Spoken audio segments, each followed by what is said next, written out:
A casa.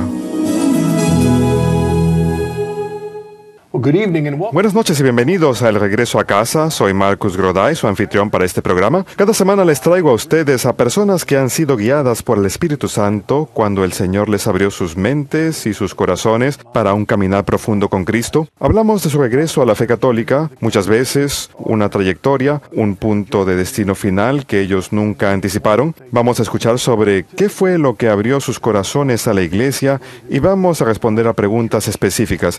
Muchas gracias por acompañarnos esta noche.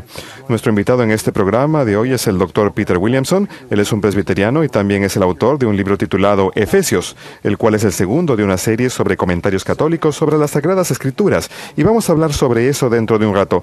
Dr. Williamson, bienvenidos a este programa El Regreso a Casa. Es un placer estar aquí contigo, Marcus. Encantado de tenerlo aquí con nosotros. Usted viene de un estado del norte. Así es, vengo de Michigan. Nosotros tenemos un equipo de fútbol que creo que perdió este año contra ustedes. No, todavía no hemos jugado. Oh, todavía no hemos jugado, entonces fue el año pasado. Efectivamente, fue el año pasado y el nuevo partido se va a jugar Me pronto. temo que este partido no luce muy bien para nosotros. No tenemos un buen equipo, pero vamos a ver qué sucede. Nosotros estamos formando. Supongo que es así. Estamos formando cada año un equipo, cambiamos de liderazgo. Ya lo creo y espero que le vaya bien. Pero creo que tenemos un buen equipo para el futuro. Muy bien, muy bien. Y creo que tiene que ser así. Soy un verdadero fanático del fútbol porque creo que es el deporte que más nos ayuda a entender cómo funciona la iglesia. No me digas, muy bien. Bueno, te voy a decir la verdad. Yo fui a Michigan y disfruté del viaje y fui a ver a algunos partidos, pero yo soy alguien a quien realmente le fascina este deporte. Sin embargo, cada vez que un equipo de Michigan está cerca del campeonato nacional, entonces lo veo por televisión. O también cuando se trata de los juegos del estado de Ohio, de los juegos del estado de Michigan, también los veo por televisión, pero eso es... Yo no diría que es la cosa más importante del mundo. Por supuesto. Sino que es algo que nosotros disfrutamos y nos gusta ver. Y espero que nuestra juventud tome conciencia de que tienen que aprender a ser humildes y a trabajar en equipo. Así es, así es. Ese es el valor de los deportes. Pero vamos a cambiar de tema. Nos gustaría escuchar su... Más tarde quiero asegurarme de que vamos a hablar sobre su nuevo libro titulado Efesios. Efesios es un libro maravilloso, pero primero que nada, generalmente le pido a nuestro invitado que dé un paso atrás y que le haga saber a la audiencia de dónde proviene. Seguro. Espiritualmente, mucho antes de que pensara ingresar a la Iglesia Católica. Muy bien, bueno, yo nací en una familia evangélica protestante. Mi padre era pastor presbiteriano y ¿Usted es hijo de pastor? Yo soy un hijo de pastor y mi madre también estudió teología y ellos se conocieron en un colegio pentecostal porque ambos fueron criados en la Asamblea de Dios. Muy bien. Mis abuelos, los padres de mi padre, fueron misioneros de la Asamblea de Dios en China por 19 años. Y entonces yo provengo de un fuerte pasado cristiano. Entonces, nosotros crecimos viendo a misioneros que venían a nuestra casa. Yo recuerdo a Arthur Glather de la Misión del Interior de la China que venía a quedarse con nosotros. Y yo me sentí impresionado por la santidad que veía en este hombre. Él siempre cargaba una pequeña maleta que lucía bien maltratada y él era la cabeza de toda la organización en China. Y yo quería regalarle una maleta que me había regalado para mi graduación. Yo quería regalársela, pero no tenía el valor de hacerlo. Pero él era una persona a quien yo admiraba mucho por su santidad y también admiraba a la gente que se entregaba a Dios en una forma total.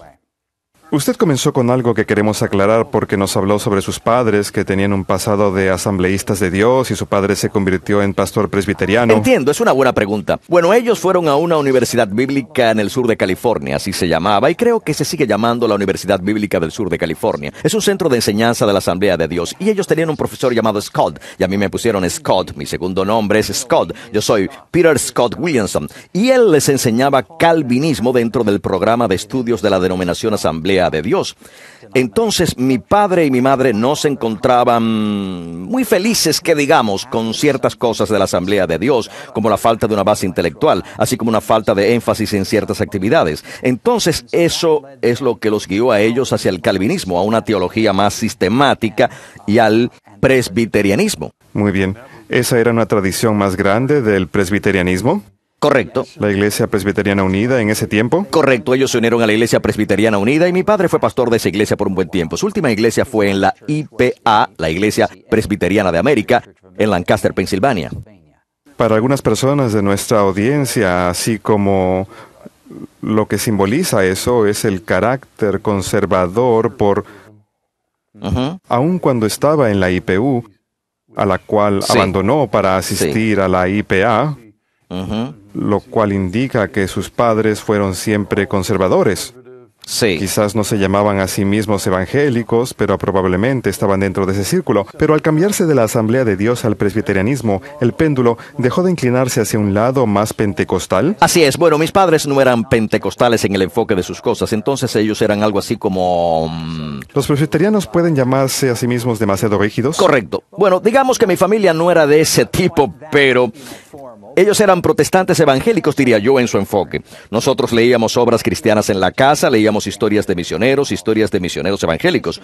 Cuando estaba en crecimiento, recuerdo que leía a Elizabeth Elliot y autores parecidos, y siempre estaba leyendo historias de estas personas evangélicas. Muy bien. Entonces, realmente usted absorbió todo eso desde su nacimiento. Quiero decir que su compromiso con las misiones ha estado ahí desde el comienzo para usted. Sí, lo fue realmente. Y de hecho, la única hermana de mi madre también se hizo misionera y fue a Etiopía, y su hijo también se ha convertido en misionero.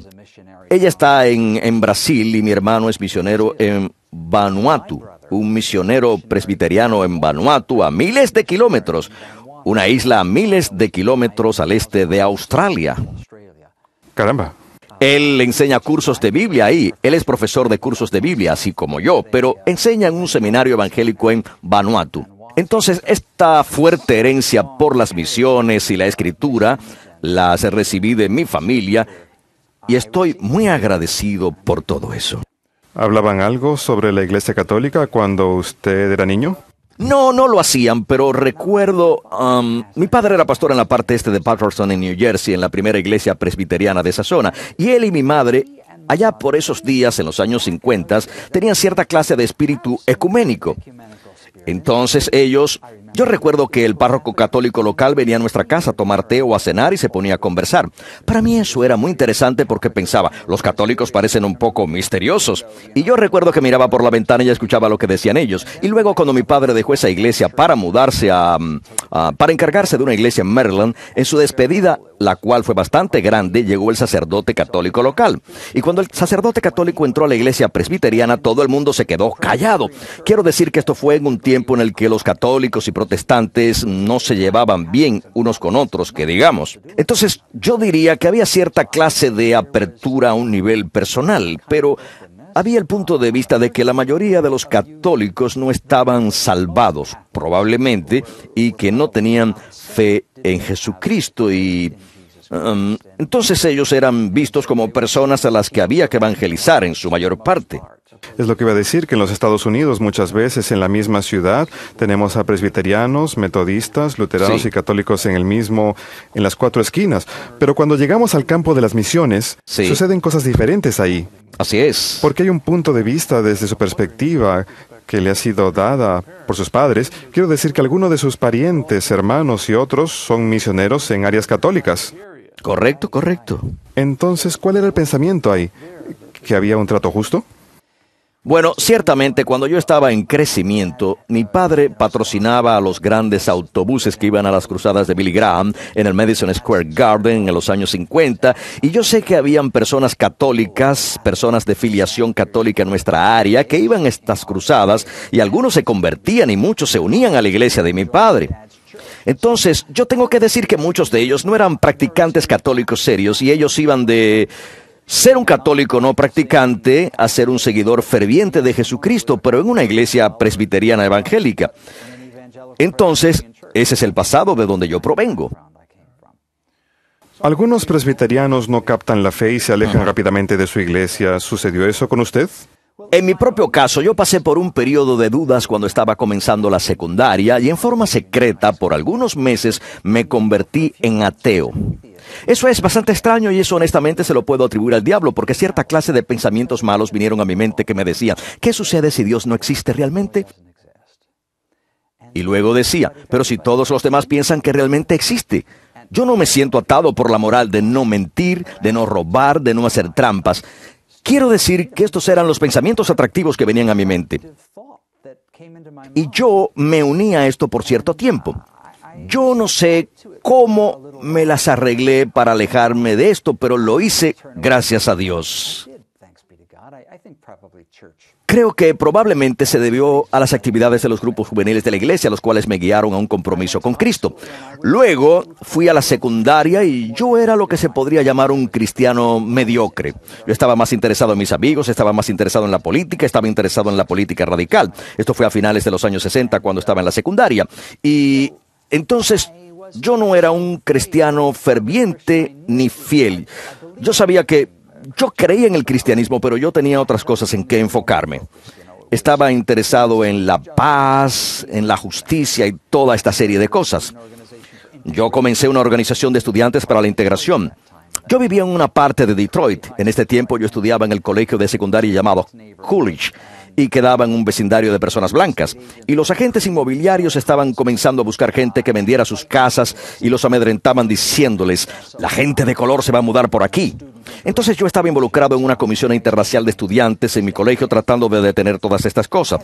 Yo tenía ese tipo de idealismo político y empleaba mi cristianismo en una forma diferente. Bueno, ciertamente usted pudo encontrar en la familia de la gran IPU, en la Iglesia Presbiteriana Unida, encontró a muchos en la Iglesia Presbiteriana que tenían ese tipo de fe. Así es, eso es verdad. Quiero decir que esto era gran parte de su... Así es, eso es verdad. Recuerdo que una vez fuimos a una reunión juvenil, yo me encontraba estudiando en la secundaria al mismo tiempo y recuerdo que fuimos a un campamento juvenil en Michigan, pensando que iba a ser un campamento religioso, pero estaba dirigido por un miembro de la ESD, los Estudiantes por una Sociedad Democrática, de eso era lo que se trataba. Yo también estaba afiliado a ESD. Estuvimos en el mismo campamento. Yo también iba a esos campamentos. ¿A quién viste en esa reunión? Eso fue hace bastante tiempo. Muy bien, en realidad, como un nuevo estudiante en la Universidad de Michigan, participé en la toma del edificio administrativo y Bill Earls era el líder de nuestro grupo. Él se hizo famoso debido a que el presidente Obama estuvo afiliado a su grupo. Pero entonces yo invité a una persona de ESD llamada Pam Plamondon, la cual vino a nuestro grupo juvenil de la secundaria en la iglesia y compartió con nosotros su perspectiva y así por el estilo. Entonces... Estos en realidad eran seguidores de toda esa gente y asistían a este tipo de eventos en donde se practicaba una teología más liberal. Esto es lo que parecía y yo no entendía lo que sucedía en ese tiempo, porque los veía orando y cantando canciones como Kumbaya, pero en realidad una especie de activismo político. Así es, sí. Pero como he dicho, había mucha gente en la iglesia que tenía ese tipo de fe. Definitivamente, definitivamente. Quiero decir que esa era la forma de enfocar su fe. Efectivamente, esa era su forma de enfocar al Evangelio. Bueno, eso realmente conduce a mi historia sobre lo que me sucedió a mí, porque yo fui a la Universidad de Michigan y mis dos mejores amigos en la secundaria que editaban un periódico clandestino conmigo, inmediatamente se convirtieron en marxistas-leninistas e inmediatamente se convirtieron en personas sexualmente activas y comenzaron a experimentar con drogas y me invitaron para que me uniera a ellos y se burlaban de mí porque yo no me unía a ellos. Y yo me sentía poderosamente atraído al estilo de vida que llevaban ellos, a esta vida desenfrenada que llevaban ellos. Y yo pensaba seriamente en los problemas del mundo y me preguntaba yo mismo, ¿cuál es la solución para esta sociedad? La sociedad estaba destrozada. Yo sentía que las personas vivían en una sociedad destrozada y yo pensé, quizás el marxismo es la solución. Y yo me sentía atraído a lo que estaban haciendo mis amigos. Entonces, y eso me condujo a una especie de crisis de fe, porque yo me sentía atormentado entre la fe con la cual había sido criado y todas estas cosas a las cuales me sentía atraído poderosamente. Entonces esto me condujo a uno de esos momentos en donde dije, Dios, si existes, demuéstrame que existes, porque yo me daba cuenta que la fe que tenía era la que había recibido de mis padres. Y yo no sabía con seguridad si era verdad. Entonces le dije a Dios, si voy a seguir creyendo en ti, voy a resistir las tentaciones sexuales. Eso es lo que decía yo como un nuevo estudiante de la Universidad de Michigan. Voy a resistir las tentaciones y voy a ser un marxista. Si no debo ser marxista, muéstrame que existes porque yo necesito conocerte por medio de una experiencia personal. No es suficiente simplemente saber de ti. Y eso